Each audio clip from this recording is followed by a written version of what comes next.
बिस्मिल्लाहिर्रहमानिर्रहीम। आज हम विज़िट पे गए हैं रेमंड इज्तिमा का विज़िट करने के, देखें कि आया कितनी आवाम आई है। तो हम वहाँ पे गए। ये रेमंड का बाज़ार है,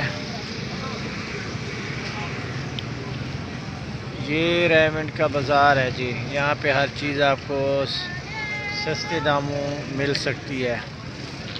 यहाँ पे अब्दुल वदूद सोन हलवा,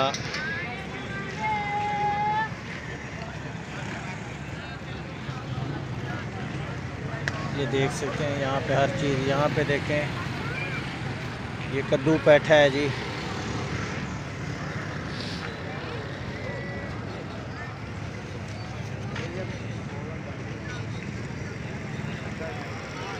आप भी हैं, रेमंड का चक्कर लगाएं।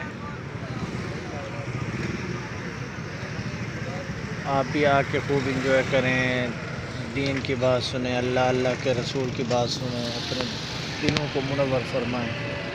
ये रेमंड का बाज़ार है जी, इज्तिमा बाज़ार।